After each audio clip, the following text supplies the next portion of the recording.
Mr. President, Secretary General, Excellencies, ladies and gentlemen.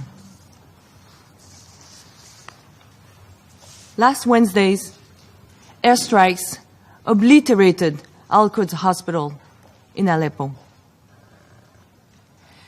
They blew apart at least 50 men, women, and children. It killed one of the last remaining pediatricians in the city. A murderous airstrike. There were almost 300 airstrikes in Aleppo over the last 10 days. Civilians, often in crowds, were repeatedly struck. What are individuals in wars today? Expendable commodities, dead or alive. Patients and doctors are legitimate targets. Women, children, the sick, the wounded, and their caregivers are condemned to death. Stop these attacks. I went to Kunduz, Afghanistan, following the US attack on our trauma center on October 3rd, 2015.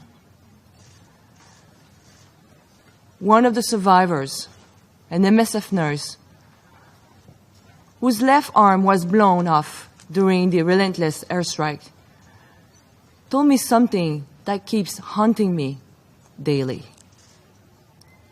He said that when fighting erupted in Kunduz, MSF staff was told that his trauma center was a safe place.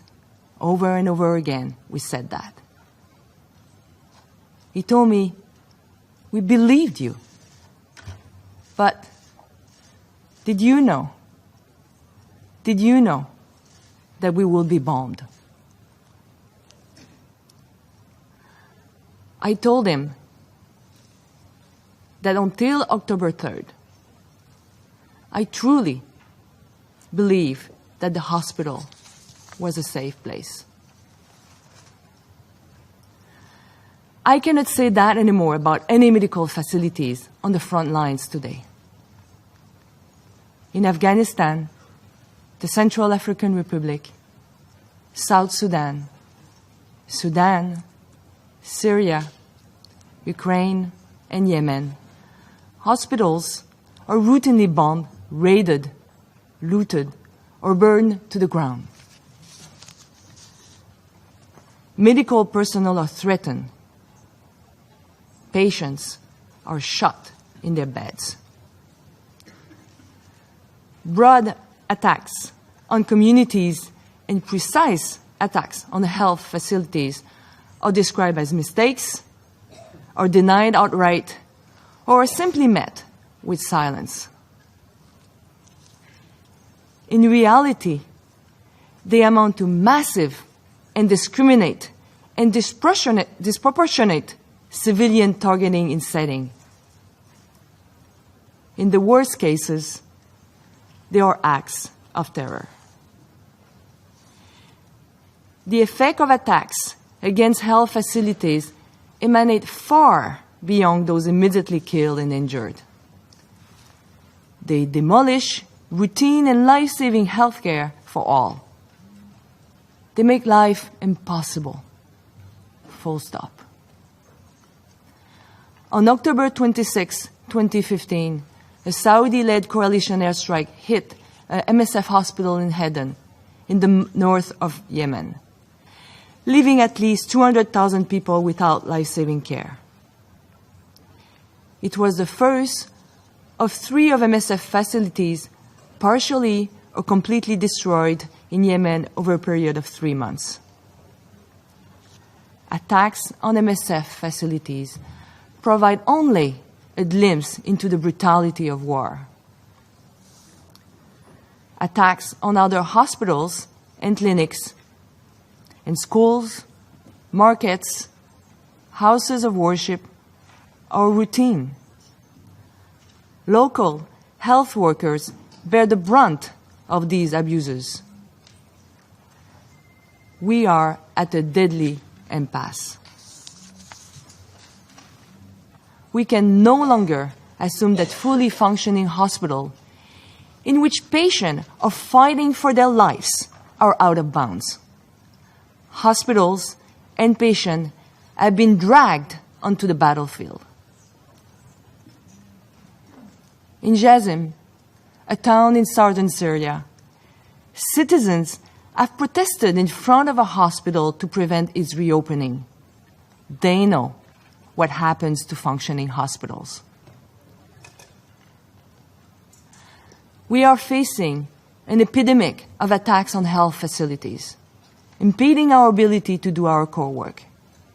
And to date, our calls for independent investigation have gone unheeded. Accountability begins with independent and impartial fact-finding. Perpetrators cannot be investigators, judges, and juries. Make no mistake. We will relentlessly denounce attack on healthcare. We will speak out loudly and with force about what we witness in the field. Medicine must not be a deadly occupation. Patients must not be attacked or slaughtered in their beds. We, physicians, take an oath when we join the medical profession. We treat everybody, every individual, regardless of who they are, and regardless of their religion, their race, or on which side they may fight, even if they are wounded combatants or if they are labeled as criminals or terrorists. Hospitals must not be attacked or forcibly entered by armed personnel, including to search for and capture patients. To turn our back on these basic principles is to turn our back on the foundation of medical ethics. Medical ethics cannot be buried by war. The neutrality of wartime medical care cannot be stamped out by state sovereignty or domestic law, especially in an age of counterterrorism and counterinsurgency, characterized by shifting alliances and murky rules of engagement. While the nature of warfare may have changed, the rules of war have not. You are charged with protecting peace and security. Yet, 4 of the 5 permanent members of this Council have, to varying degrees, been associated with coalition responsible for attacks on health structure over the last year.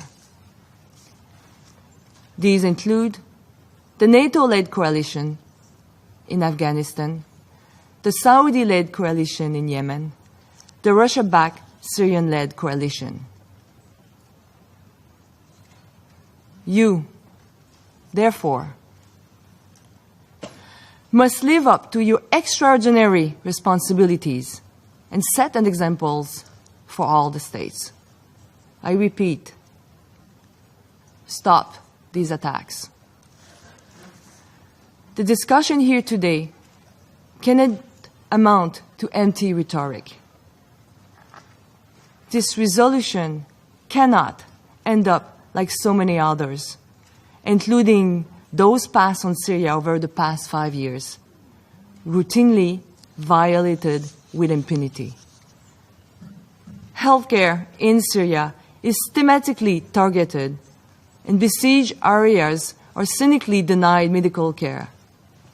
Uphold your obligations. Ensure the protection of the impartial provision of healthcare in conflict. Also, support the obligation of health workers to treat all sick and wounded without discrimination. Dr. Maz, the pediatrician murdered in Aleppo last week, was killed for saving lives. Today, we remember his humanity and bravery, shared by so many patients, nurses, doctors, communities, and MSF staff caught up in conflict. For their sake, translate this resolution into action. Recommit unambiguously to the norms that govern the conduct of war. This resolution must lead to all state and non-state actors stopping the carnage. You must also pressure your allies to end attacks on healthcare and population in conflict areas. We will not leave patients behind, and we will not be silent. Seeking or providing healthcare must not be a death sentence.